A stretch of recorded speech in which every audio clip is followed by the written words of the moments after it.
মুসলমানদের একটা কত বিক্ষত আছেই, তারপরে আর একটা বাবজি চাপিয়ে দিল বলে SI। আপনাদের দিকে হয়নি না? এই SIR নিয়ে অনেক মানুষ ছোটরস্ত, অনেক মানুষ পরেশানি হয়ে আছে না নাই? কথা বলুন। কিন্তু আল্লাহর রহম করম, আমার দেশে কে বলল 1.5 কোটি রোহিঙ্গা মুসলমান ঢুকে এসে বসে আছে, দেশটাকে দখল করে নিল। কে বলছে বাংলাদেশে 2 কোটি, কে বলছে পাকিস্তানে 1 কোটি। এ বাবা, কিন্তু এই শায়ের করতে গিয়ে দেখা গেল 58,20,868 জন। কথাটা মনে রাখবেন, 58,20,868 জন এসআর আওতায় এসেছে। কিন্তু দেখা গেল এসআর করতে গিয়ে 97% হলো আমার, যারা আমাদেরকে দেশের দ্রোহী, তার উপরে বলছিল যে এরা রোহিঙ্গা, এরা বাংলাদেশি পাকিস্তানি, যারা গলা ধাক্কা দিয়ে বের করে দিতে চেয়েছিল, সেই মালগোলালেরই নাম বাদ গিয়েছে। কি বলছেন আপনারা বলুন? বুঝতে পারলেন না? 96-97%। কিন্তু এখন আবার উল্টো ডাক দিয়ে বলছে এসআর হয়নি, ও ভুং ভাং হয়েছে। একটা দেখছে বাবজি, যেখানে 80 ঘর হিন্দু ভাইদের নাম বাদ গেছে, সেখানে 1 ঘর বাদ গেছে মুসলমানদের, একটা ঘর, 79-র মধ্যে একটা। কি বুঝলেন? কিন্তু ওটাও বাদ নাই, দেখেন গে তার ছেলে, তার কেউ হয়তো বিদেশে আছে, আসতে পারেনি, জমা দিতে পারেনি, এই বলে। বুঝতে পারলেন না? পারলেন না? কথা বুঝতে পেরেছেন আমার কথাটা? ভালো করে বুঝবেন। কিন্তু এসআর করতে গিয়ে ওরা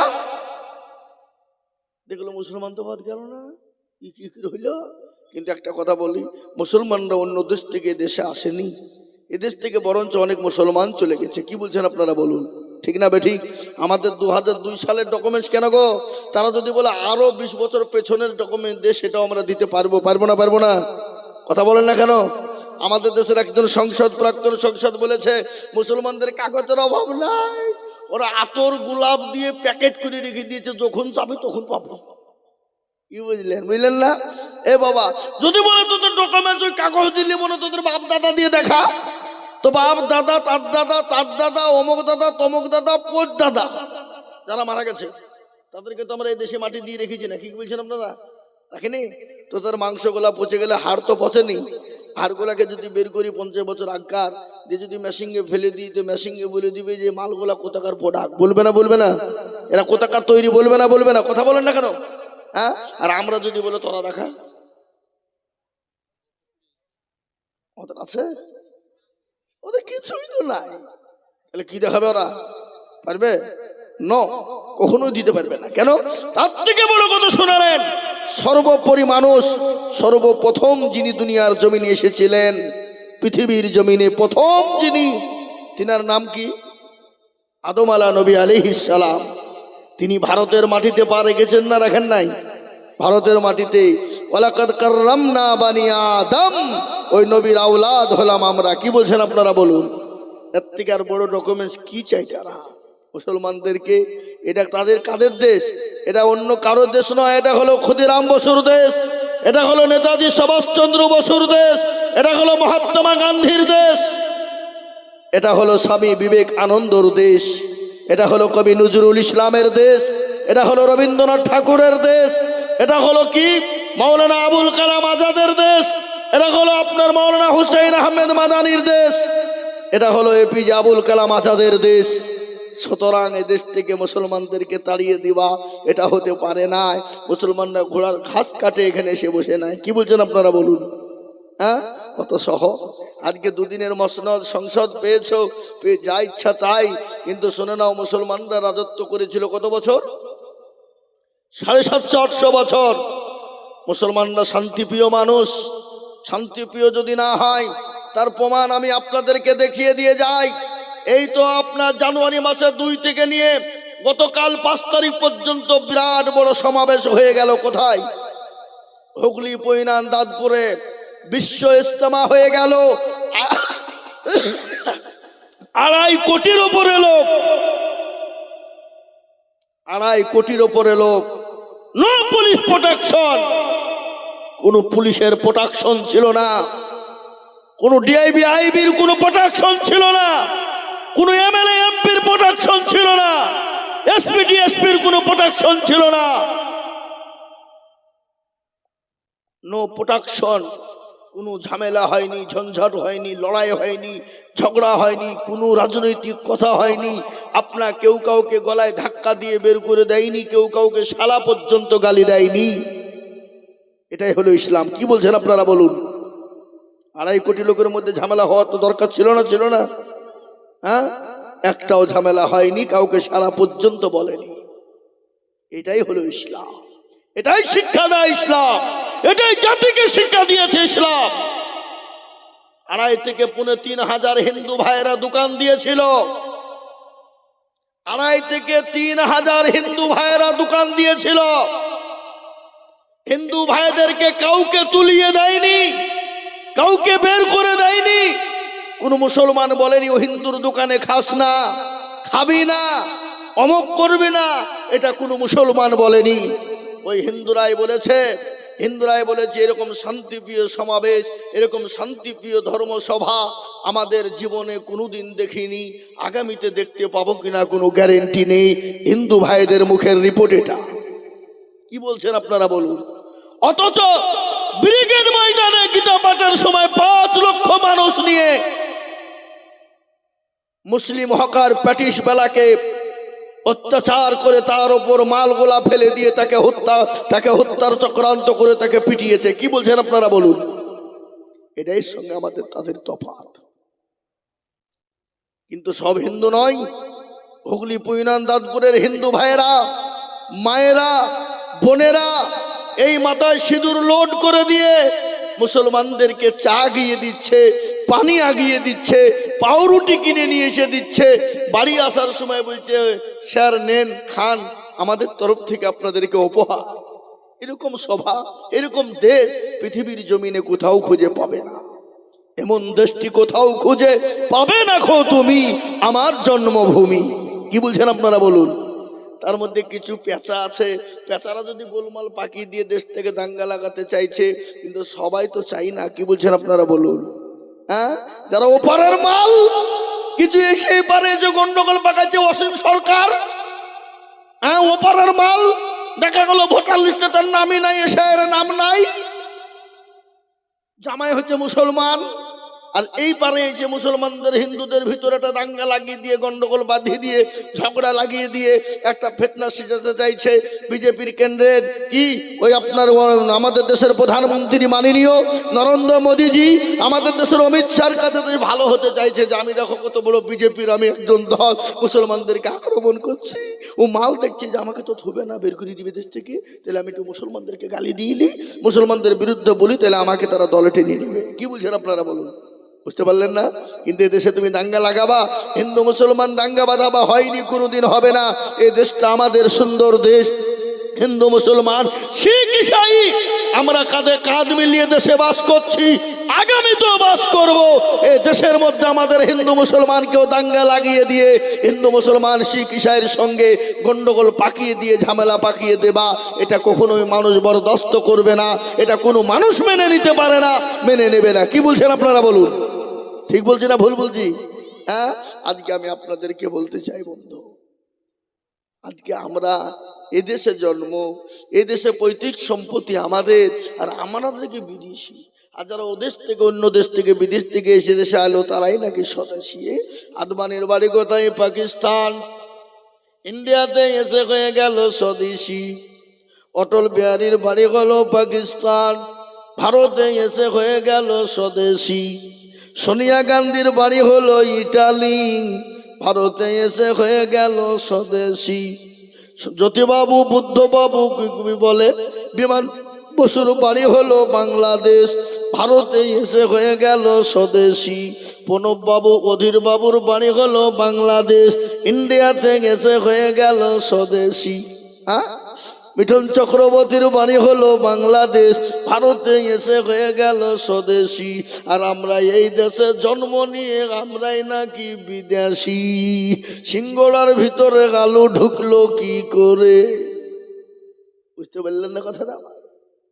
এ মুসলমান, এটা নয়, এটা হলো একটা রাজনৈতিক চক্রান্ত, রাজনৈতিক চক্রান্ত।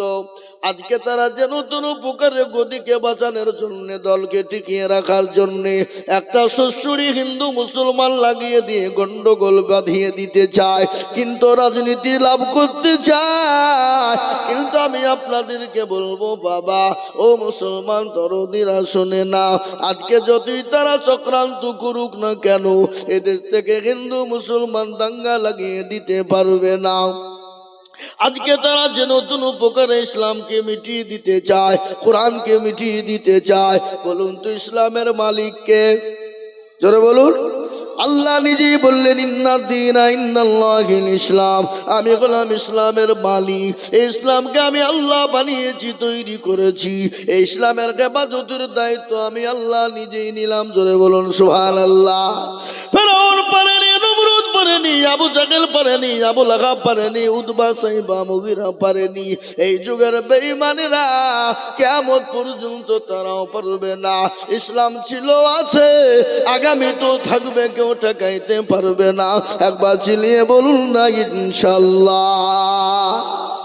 আবু জাহেল বিশ্ব নবী, প্যারা নবী, মায়ার নবী, দয়ার নবী, রহমতের নবীকে বললেন, ও মুহাম্মদ সাল্লাল্লাহু আলাইহি ওয়াসাল্লাম, তোমার বংশকে নির্বংশ করে দিব। ও মুহাম্মদ, তোমাকে দুনিয়ার জমিনে রাখবো না, ইসলামকে রাখবো না। আল্লাহ বলেন, নবী গো, আপনি কোনো টেনশন করবেন না। যারা আপনাকে মিটিয়ে দিতে চায়, আমি আল্লাহ তাদেরকে মিটিয়ে দিব, তাদেরকে নাস্তে নাবুদ করে দিব, তারা টের পাবে না।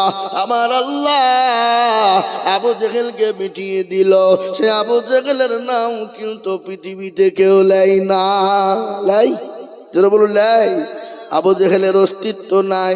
আজকে দেখবেন পৃথিবীর জমিনে হিন্দু মুসলমান ডোম ডোকল মুচি মেতর কলবিল মুচি মুন্ডা জাতি ধর্ম বর্ণ নির্বিশেষে যত জাতি আছে, কোন জাতির সন্তানের নাম আবু জেহেল রাখে না।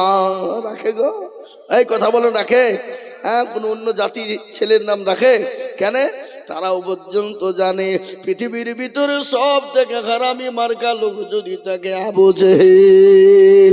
ওই আবু জেহেলের জন্য আজকে আমরা এত বড় কষ্ট পাই, এত বড় কষ্ট করি। যদি আজকে আবু জেহেল না থাকতো, আমরা ইসলামের আওতায় ভালো ধর্মের মধ্যে চলে যেতাম।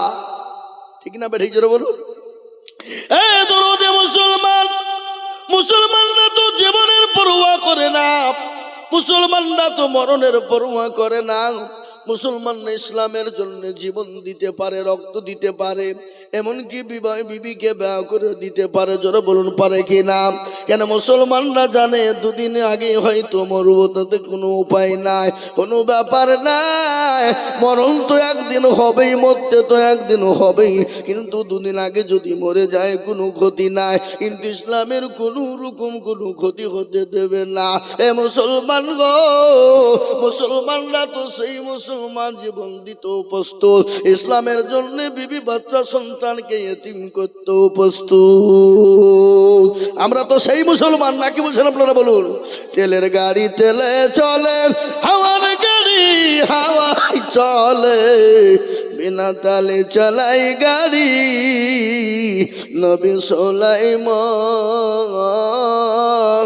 আমরা তো সেই মুসলমান, আমরা তো সেই মুসলমান। নারে তাকবীর, নারে তাকবীর। বিশ্ব নবী, রহমতের নবী, তিনি ডাক দিয়ে বললেন, ও মদিনার নওজোয়ান তরুণেরা, যুবকেরা, কান করে তোমরা শুনে নাও। আজকে তোমাদের কাছে নবী থাকবে না, ইসলাম থাকবে না, কোরআন থাকবে না। সাহাবারা একে একে ময়দানে জমা হয়ে গেল। নবীর একজন সাহাবা, যার নাম হলো হানজালা রাদিয়াল্লাহু তাআলা আনহু, তিনি নতুন বিবাহ করেছেন। বছর ফুলসজ্জার রাত্রি বাবা মধুর মিলন, স্বামী স্ত্রীর মধুর মিলন। বিবি এত সুন্দরী, অতীব সুন্দরী, অতীব সুন্দরী। নবী আমার ডাক দিয়ে বললেন, ও মদিনার যুবকেরা, ও মদিনার তরুণেরা, আজকে তোমাদের কাছে নবী থাকবে না, রাসূল থাকবে না, বলো। সমস্ত সাহাবারা জমা হয়ে গেল। হযরতে হানজালা আপনার বিছানাকে ছেড়ে দিলেন, উলঙ্গ তরবারিখানা নিলেন। ইসলামের জন্য যাদের ময়দানে তিনি পৌঁছে গেলেন। বিশ্ব নবীর সাহাবা যাহাদের ময়দানে গিয়ে কাফের বেঈমানদের সঙ্গে লড়াই শুরু হয়ে গেল। জাহান্নামের টিকিট বেঈমানদের ধরিয়ে দিলেন। হযরতে হানজালা নিজের জীবনের পরোয়া নাই, বিবির কোনো মায়া নাই, নতুন বিবাহ করেছে, সঙ্গে সঙ্গে তিনি শহীদ হয়ে গেলেন। বিশ্ব নবী, দয়াল নবী, মায়ার নবী তিনি দেখলেন যাহাদের ময়দানে ইসলামের দামামা বেজে গেল, কলেমার দামামাও বেজে গেল, মুসলমানদের জয় হয়ে গেল। নবী বললেন, ও সাহাবারা, যে সমস্ত সাহাবারা শহীদ হয়ে গেছে তাদের লাশগুলাকে একত্রিত করো, তাদের লাশগুলাকে এক জায়গায় করো, তারপরে তাদেরকে দাফন কাফনের ব্যবস্থা করো। আমার দয়ার নবী, মায়ার নবী, গজল আছে না গো? আল্লাহর নবী, এ মায়ার নবী গো, আপনি নবী আমার জীবনের জীবন। আল্লাহর নবী, এ মায়ার নবী গো, আপনি নবী আমার জীবনের জীবন। আপনি আমার জীবন সাথী, অন্ধকার কবরের বাতি, আপনি হইলেন নির্দুনিয়ার দল। আল্লাহর নবী, এ মায়া নবী গো, আপনি নবী আমার জীবনের জীবন। আপনি রহমতুল লিল আলামিন, আপনি উম্মতের জামিন, আপনি হইলেন গুনাহগার উম্মতের আপনজন। আল্লাহর নবী, এ মায়া নবী গো, আপনি নবী আমার জীবনের জীবন। দেখিয়া আপনার মজেজা, ভাগ্যবতী হলেন খাদিজা। দেখিয়া আপনার মজেজা, ভাগ্যবতী হলেন খাদিজা। সৌফা দিলেন জীবন যৌবন, ও মাল দৌলত যা ছিল আপনাকে সফা দিল, আপনাকে বানাইল আপনজ। আল্লাহর নবী, এ মায়া নবী গো, আপনি নবী আমার জীবনের জীবন।